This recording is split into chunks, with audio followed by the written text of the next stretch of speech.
Forgot to record, but it's okay. I'll be able to go over this with anybody else. So I'm gonna move on from this because I want to make sure that we have our time. But as I said, so much of this is just not necessary at all. Um, Now, here's the honest truth. When I first made this EPK, I had such little resume. I had virtually nothing in terms of performance history or record. I had done NPS once. I had two features that I had ever done, and I had performed at one high school. I had little to nothing to show for my time. And not only that, I barely had any footage to send out to people, which was a major hindrance because every college, every institution, every nonprofit, business, high school, whatever, they always ask me, where have you performed? Who are your references? And can I see some footage of you? Not rehearsed, pre-made footage, live footage. And so in here, you see that I have none of that. I have an artistic resume link here. I would click it, but it doesn't take you to anything that I actually have anymore. It's an old link to an old website. But that resume was super thin, didn't have a lot to it. That's why I asked you to write down your top 5 performances and make sure that you have some notable things that you can include in there. In terms of like if you've opened up for anybody big, if you performed on any large historic stages, like if you performed at the Apollo one time, that's something to include. Things to that nature. So yes, like your resume is going to be what comes immediately after this. So after those first 3 sentences comes your resume. Now, after your resume, if you have been featured on any articles and any websites, anything to that nature, you want to gather all of those. If you've been on a podcast and you have a link to it, if you've been in a magazine published anywhere, you want to grab those. These were all publications that I had that people were able to click, find, either listen to, see, do whatever. Hello, this is my lovely assistant. Hi. You'll be getting reached out to her from her very soon. Can I see my things? Yes. When you want any neighbors, call the cops on me. Oh, they called the cops on you? Yeah. I did look pretty sus on my patio. You did it on your patio? Yeah. You told me you're doing it. Okay, y'all. So I don't have a real gun here, right? We're doing a music video for Black Boy Born Beretta off the album. And so my assistant was painting these for me. So that way they looked real during the video. And her neighbor called the police on her. So yes, I'm sorry. It's okay. It was really funny. Thank you. I appreciate it. Anyway, as I said, if you have any articles about your work, people who featured you, if you don't have any, reach out to some Instagram pages to see if they have any publications that they can feature you on. Because Young Black Artists was a page that I knew nothing about, that I then reached out to them on Instagram and they did a whole spot on me. Soul Speaks blog was another place that I found on Instagram that did a whole spot on me. These things help book you. I'll be honest with you. They don't read them. They don't read a lick of what's on them, but they will see that you were featured somewhere and they'll be like, okay, well, they have something there. Same thing that they're not gonna, when you put your poetic resume that I told you to put second, they're not even gonna really look at everything that's there. They just need to see that you've done stuff because they don't want to bring in a novice. That's the main thing.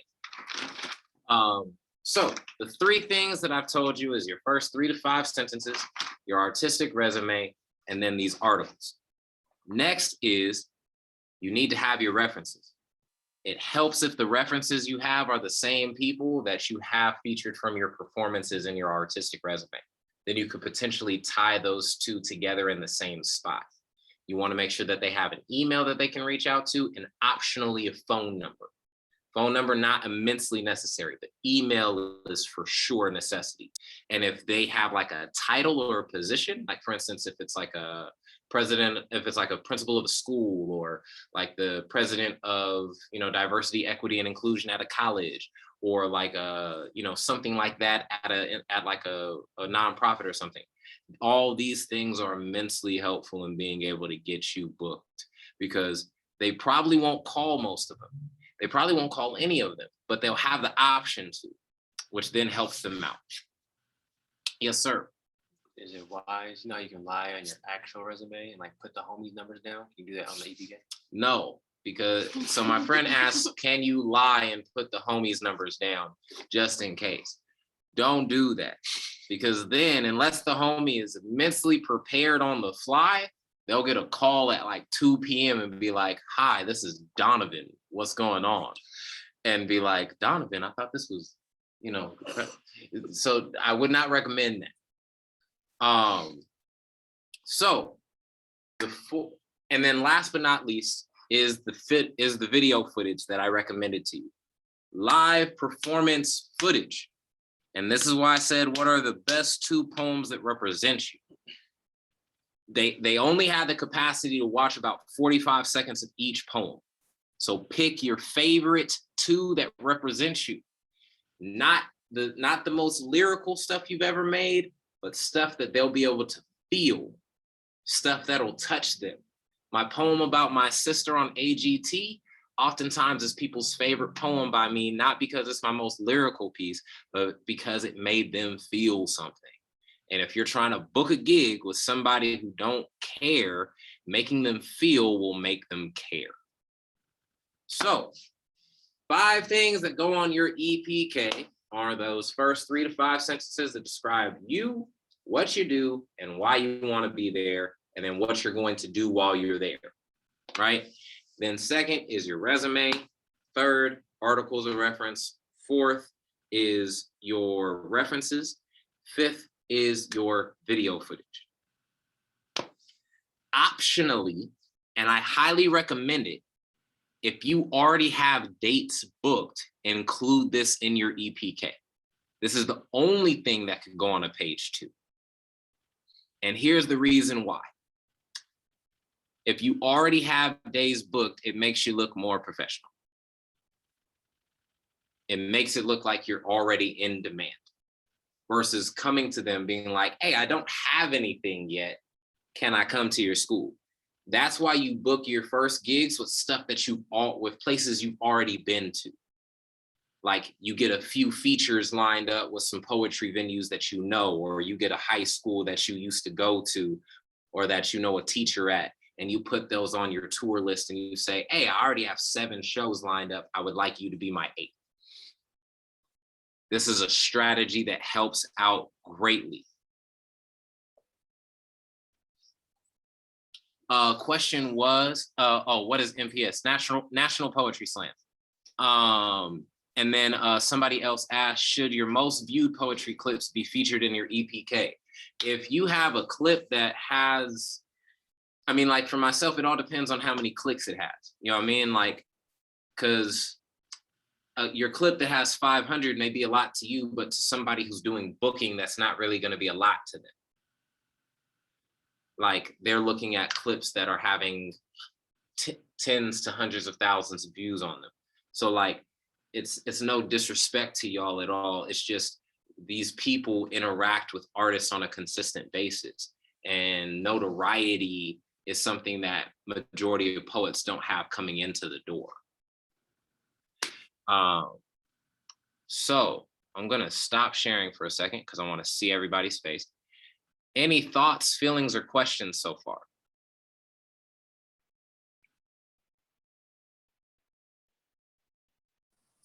I feel very behind is my feelings.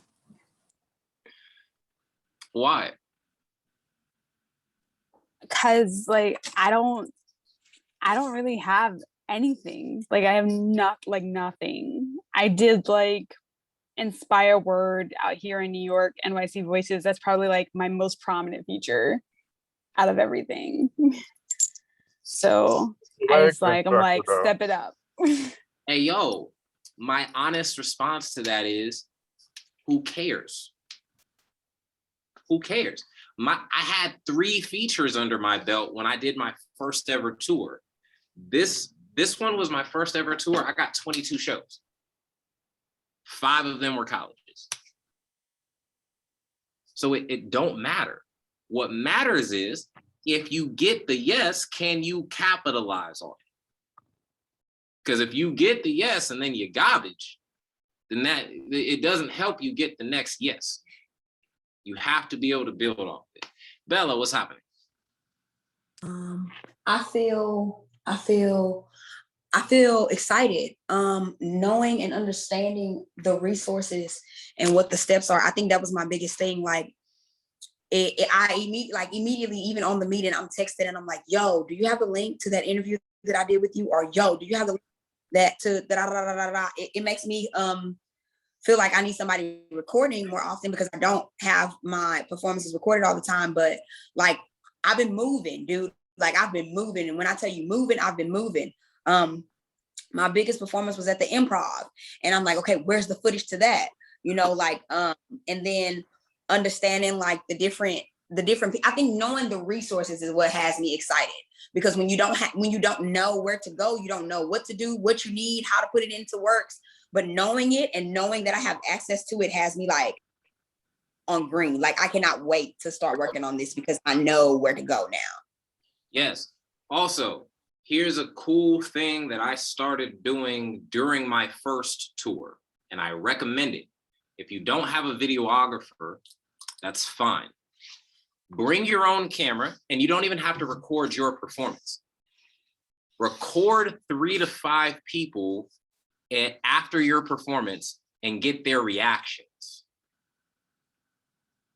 Create a highlight reel video of your tour after the tour is done, of people's responses to your poems. You don't have to put their full videos. I would put like 10 to 15 seconds worth of each person's response, create like a 3 to 5 minute thing.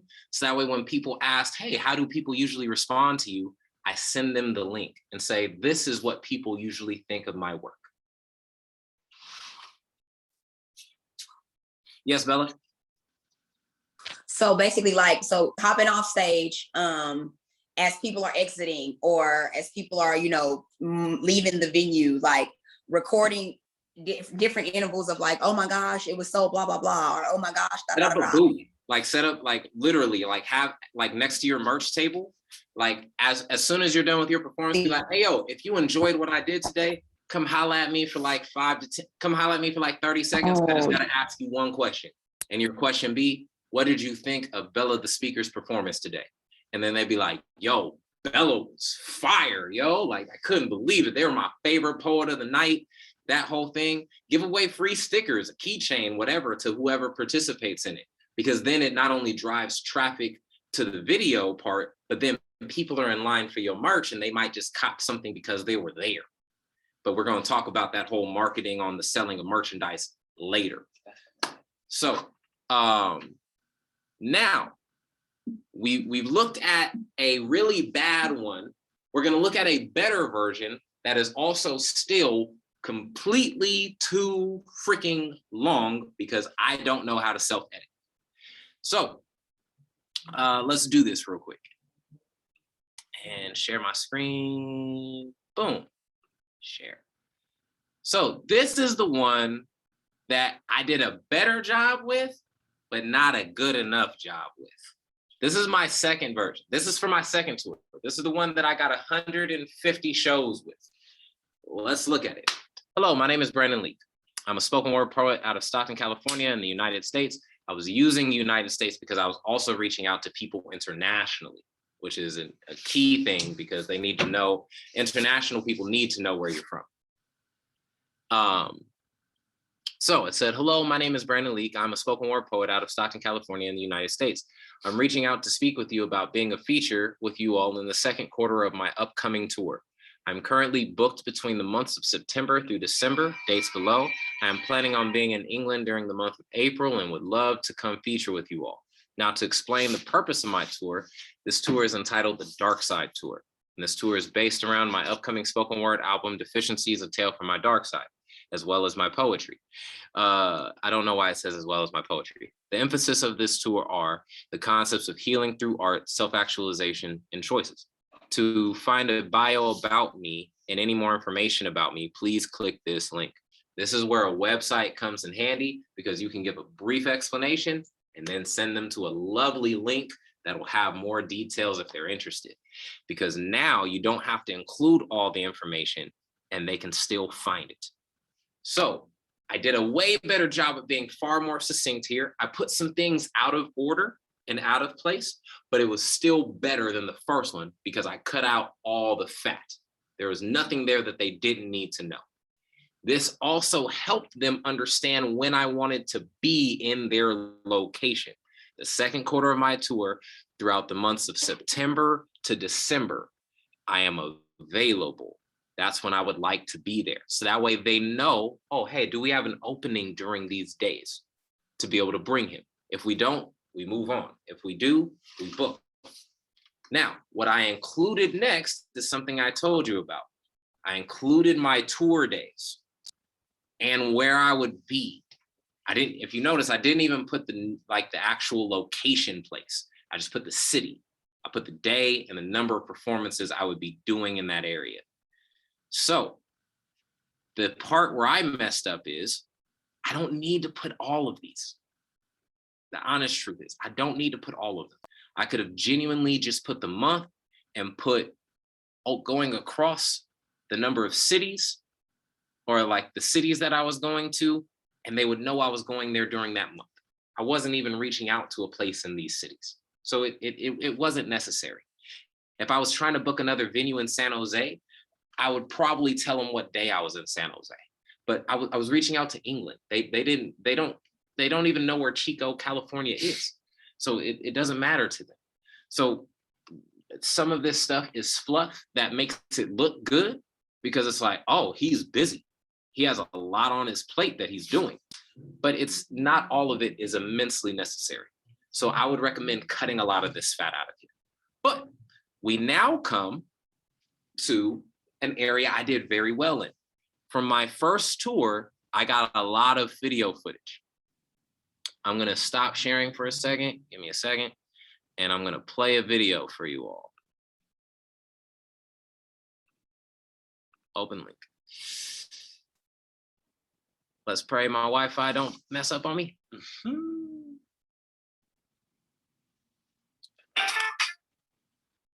It's my phone Wi-Fi. Oh, still good luck. Yes. Thank you, Lord. I need to save Wi-Fi here. Let's do that. Share screen to Safari. Bingo. Share. So here's what you guys are gonna see. Whoa. No, go back.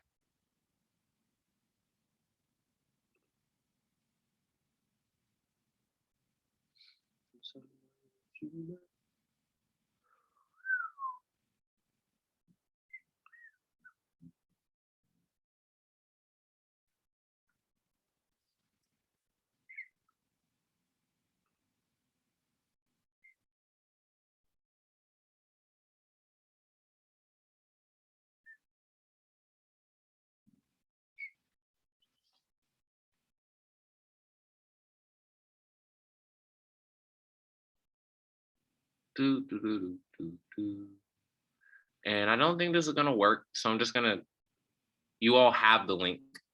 But anyway, we're gonna just go back to what I was originally gonna be sharing with you all. So here in this section, I have my In My Thoughts tour review. This is that collected footage of different people's responses to my work. Also, I have a poem called Steps, which is my most noteworthy poem at the time, a poem called American Nightmare, which was off of my first album, and I had a poem called Letters, Lazarus, Six and Nightingale, and Packville. Here's the problem. I included non-live performance stuff, but The best part was the first 2 links that I had were all live performance. So they never, that's why I say only include 2 videos, because they're only gonna potentially get through 2 if they get through 2. The 4, 5, and 6, they for sure not getting to. 3, 4, 5, and 6. You might get away with 3, but mainly 2 is just necessary.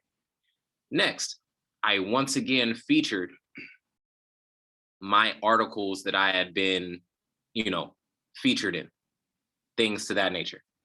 And then now comes my reference list. I had phone numbers, emails, and their job titles. Shasta College Event Coordinator, Pastor and Student Activities Coordinator, Director of Student Life and Outreach, Director of Student Activities and Outreach. And I broke mine down into categories: college, high school, poetry venues, nonprofit organizations. Here is my recommendation to you.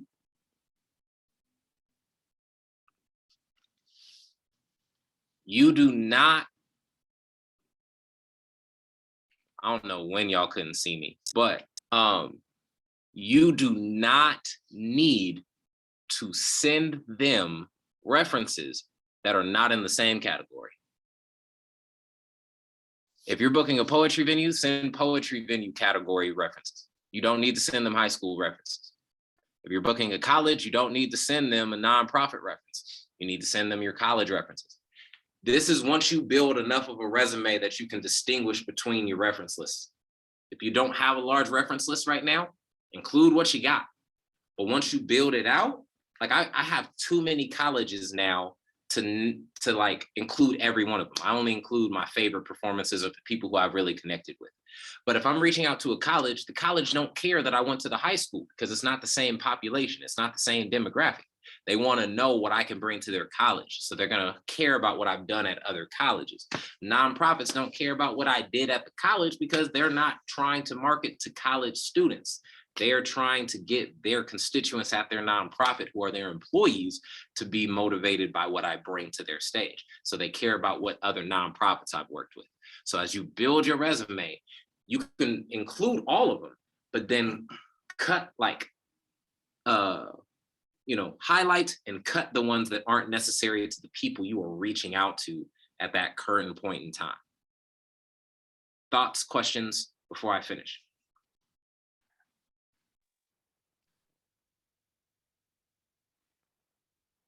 Brandon, I typed this in the comments about that when you're booking tour. I mean, that was good information with what you just shared. But I was trying to see that if you are trying to say you're going on tour, whether with I guess I was trying to think about what's recent. I've done some publishing through the pandemic, so I realized that's something which I can push and trying to go to different campuses or whatever the case is. But with particular tours, I know there's individual features, especially if you're talking about coffee houses, spoken word venues, but how is that by like a lot of times if you're a tour, you have a crew and there may be the budget, there may not be the budget. So how did you go about that? Did you do any ensembles or rousters, or did you just do yourself as a solo person when you were trying to say that you're booking your upcoming tour?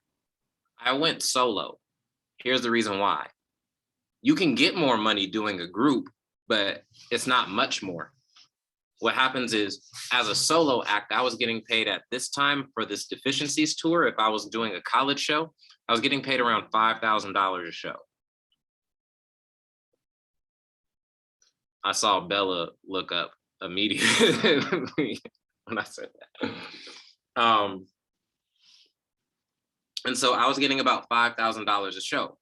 If I brought anybody else, that number would go to $7,500. But what now happens is that $7,500 doesn't compensate well split 3 ways. So I went solo. Or what I would do is I'd bring one opener and be like, yo, you get $2,000. I booked you this show, so I get the majority of the pot of this because I booked you this show. You're my opener. I'm the headlining act of this show. That's just how openers and headlining acts go. If you go as an ensemble and as a collective, You can talk to even groups like Fiveology. It's really hard because if you do ticket sales, you have to charge hella just for you all to be able to make a decent cutoff of the ticket sales. Because inevitably what happens is it's like, yo, 5 ways, like, sure, we made $5,000 out the door. We had to give 1,000 in terms of a cut. We had to give 1,000 in terms of a cut to the venue. So now we have 4,000. But now that 4,000 is split 5 ways. But if you go as an ensemble with a multitude of people, merchandise is where you really make your money. And I'll go over merchandise week 4, because that's when Ferris is going to chime in and do all the stuff. So I'm going to, any other questions before I go back? Maurice, what's happening? Yeah, when you were touring, especially at the beginning, was that all you were doing? Or were you also working on the side, or was that your bread Oh, and I was butter? working. Oh, word. So you were traveling working. in like 9 to 5 life? 9 to 5 life and touring. In fact, I got fired from my job because I was touring.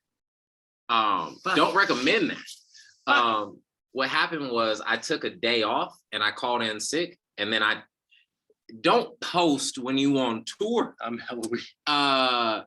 When you called in sick, because despite the fact that your job may not care, they will fire you on the principle that you was calling in sick to go make other money. That's how I got fired. But that was my first ever tour that I did. From there, I learned a lot. My second tour, I was even still working as a part-time teacher, and I was doing 15 shows a month. Word. So it's a lot of sacrifice of time, effort, and energy, but you can do it. Anybody else with a question? iPhone, what's popping? How much did you normally make when you were doing like nonprofit stuff? Nonprofit shows. So it depends on the nonprofit. Because larger nonprofits got bigger budgets and they just like to not pay you a lot. Smaller nonprofits got smaller budgets and just like to try to get you for free. And so what I did was I always ask the question, what's your budget? And I would tell them I'm not free regardless. So you can't have me for free, but I'm not unwilling to work with you. So if a place hit me up and was like, hey, yo, I have $500 for you, I'd be like, all right, cool. I can come and do a poem for you. I'm not making a new poem for you. I'm not commissioning work for you. I have a poem I can come do. Can I also sell merchandise at your event? Because now what I'm not making from money at the event, I'm now making from the people who are at your event. So I can turn a $500 show into $1,000 show. So it's about working with them, especially nonprofits, because their money is all tied into grants and it's so finicky in a lot of ways. But they got money. Majority of the time, it's just they don't like to spend it on us. What's poppin', Jamie? Hey, thank you for the overview and showing your past ones. So I just need it to be plain and clear. So I've had resumes and CVs and websites and links and videos and all the things that we're talking about. So what is it about the EPK that makes it translate into booking shows? It's short. A website has multiple links, multiple buttons. It requires effort. You want to make this as little effort as possible. Very little effort. You don't even send this as a document. You literally copy, paste onto an email, send. You want this to be super easy for them, because if they have to work hard to try to book you, they don't want to. They don't want to, because the reality is I'm showing you a way to book gigs, because next week we're going to build off of this. I'm showing you a way to book gigs where you don't have to pay money to NACA. where you don't have to pay money to APCA. Because as of right now, the biggest ways to get paid is to going to those types of conferences, but they cost a lot of money. They cost thousands of dollars to get into, just so that way you can go make thousands of dollars afterwards. This costs you nothing besides time, energy, and effort. And so the EPK plus the strategy on how to use it helps you because it doesn't cost you anything. And it's really easy for them to understand. You laughing at me? I'm not laughing at you, sorry. Any other questions before I finish up? Temple, what's popping? Okay, so like one of the young ladies was saying like she didn't have a lot of things that she was doing. This might have been a question that was already asked before, not technically on this one, but someone starting off, and we're not talking about nonprofits, just someone wants to book you, wherever the case may be. What would you say is a fair starting price for someone who hasn't really done other locations or venues? And we're not talking about negotiating a budget that's already done. Like somebody Yeah. says, what's your set price? You know what I mean? Even if you're willing to negotiate, like what's a market value startup, so to speak, and also does that change for the different locations that you're at? I mean, of course it changes for the amount of venue or amount size, but for the actual location. I'm in Hawaii. Me traveling to another location or another place, another state would be a different price, of course. How do Yes. I change that or market that, should I say? It also changes depending on, oh, Bella's getting back in here. It also changes depending on where you're performing in terms of, are you doing it at a nonprofit or are you doing it at a college? Are you doing it at a high school or are you doing it at an elementary school? Are you doing it at, a church, or are you doing it at, somebody's poetry venue? Because the reality is poetry features pay you on average between $50 to $150. That's the reality. Those venues, like the spoken word venues, don't have a lot of money to pay you. But if you go to a college for $150, I swear to you, you got fleeced. They stole from you because you are worth way more than $150 at a college. They have way more money to pay you. It's like if you were to go to Apple and they say, hey, I can give you a $5 an hour pay rate, knowing damn well Apple can pay you way more than $5 an hour. So you have to establish a pay scale for every type of different venue. So it's like, cool, my college rate for somebody starting up is $1,500. My nonprofit rate is $1,000. My high school rate is $800. My feature rate is $150 plus merchandise sales, all of that stuff. So it's about, you can use those numbers I just gave you as your like starting pay scale if you so chose, but each thing requires a different rate. And also what they ask of you changes the rate. Because I mean, like if you're just going to perform, that's one rate. If you're performing and leading a workshop, that's two services. You gotta pay me for both. You don't get both these for the same cost. So if you want me to host the thing plus perform, that's two different services. You got to pay me for both of those. So those things change. So I'm going to finish this up and then I'm going to finish editing my movie. Let's go back. Now, I didn't even list my resume yet on here. Once again, I told you I misplaced some things on this one, but this one was still wildly effective. My resume now comes. I listed, when it comes to your resume, don't just put the resume of where you've been to that location, because I know I told you in terms of references, only include poetry venue references if you're reaching out to poetry venues, only do nonprofit references if you're doing nonprofit.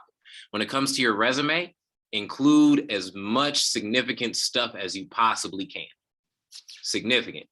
I put too much here. I'd recommend putting your top 10. Top 10. I told you I'll put 5 because it was just a really quick thing I wanted you all to do. I'd recommend your top 10. My colleges, I listed at the time, every college that I had already been to. This number is tripled. This number is like I have like 70 colleges now. High schools, I included every high school I'd ever spoken at. Number is way better now. Middle schools and elementaries, same thing. Conferences that you performed at, I included those. I only included like some of my favorite poetry slams / open mics because I had already done so many of them. Now, here's the reality. Don't include your virtual ones.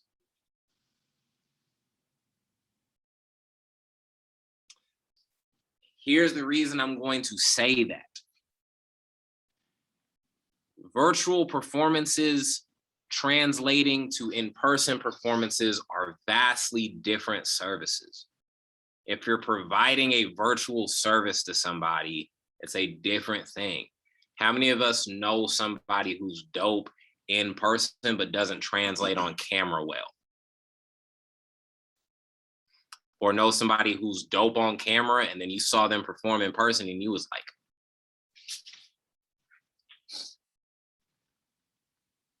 what I'm saying is, actually, I won't even say that because we live in a world of a pandemic. Don't only include virtual stuff. Have a couple of them be those because we live in a world where a lot of people got a lot of virtual work. So do that, include that. Just make sure that in your video list, you better not damn well have no Zoom video of you performing on that thing at all.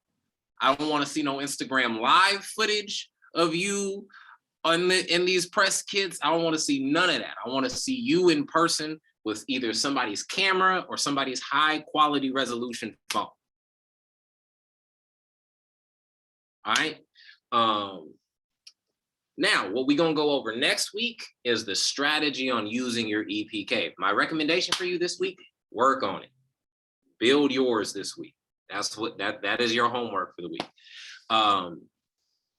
But we're gonna work on the strategy of how to use it next week because we only send EPKs 3 days out the week and we make phone calls 2 days out the week. Because if you send an EPK on Monday, you dead. If you send an EPK on Friday, it's never getting seen. And I'll explain why next week. But anybody have any questions, thoughts, feelings? What's going on, iPhone? How many did you send out before you got like a response back? Oh, I sent out hundreds before I ever got a response back, but that's why the strategy is going to come in next week to teach you how to use it. Because sending an EPK without a phone call might as well be you didn't send it. And also with the high schools and colleges, and maybe this is just me just overthinking, I feel like that I'm 22. Like I feel like I'm young. Like to be going to I was like 23 on my first tour. Yeah. Don't matter. I know that if I would be at my school, or if I were to see a kid get up there, I'd be like, "Who's this guy?" kind of thing. But Dog, you know how many rappers are 16 getting paid hundreds of thousands of dollars to be trash on stage, bro? How? You better own that. You're relatable. You're not young. You're relatable. It's all about how you spin it. yeah. Gigi, you asked at your age, still being in school, is booking a possibility? Without a doubt, booking is still a possibility. Gigi, we're going to get you poetry slam features where you're going to be the one to go up there and you're not going to be competing in the slam. You're going to go be featuring at the slam. We're going to get you features in after school programs where you'll be able to go and do workshops with kids who are younger than you to be able to teach them how to write. Because no matter what, there's an age demographic younger than you or even older than you who needs what you have. As I said, I opened up for a 10-year-old.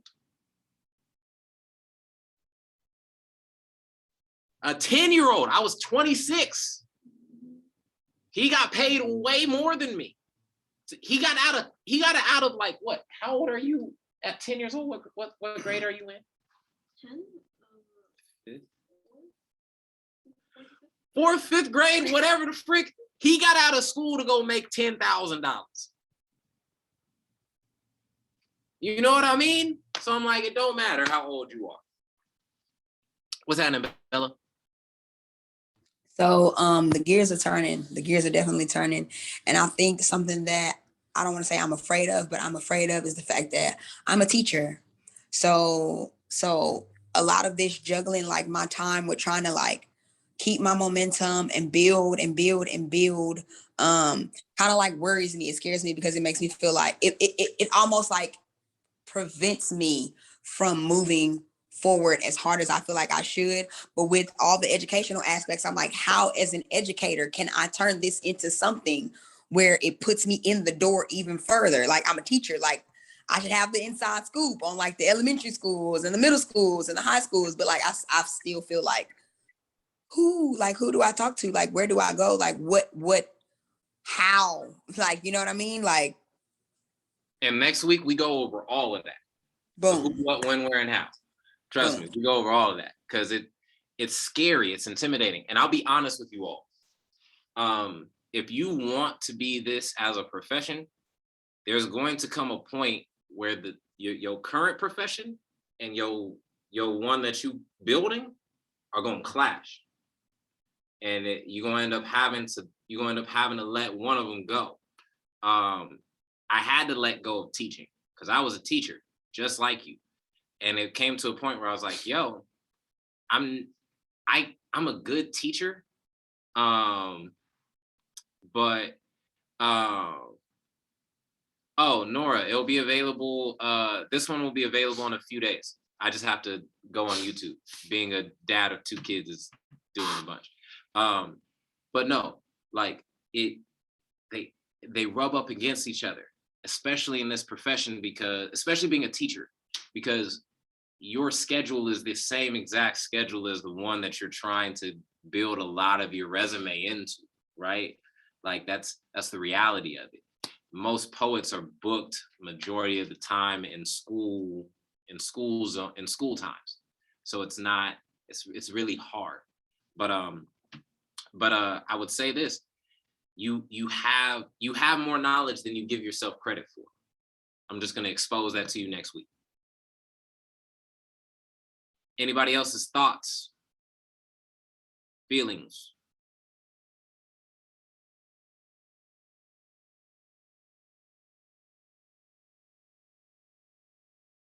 Cool. Well, yo, thank y'all. I hope everybody feel this was beneficial. They got something from today. Absolutely. Yes, sir. Sweet. Thank you so much. No stressing. As I said, and once again, this is about 10%. If you're trying to get, this will help you get 10% of the people you reach out to. So you reach out to 100, you're gonna get 10 of them. But that's the name of the game, because you're not the only one in the market. What's up, V? Oh, this is so good. Thank you so much. I appreciate this. This is good. No stressing. Well, yo, love y'all. I'm about to go. Adios. Bye. Have a nice day.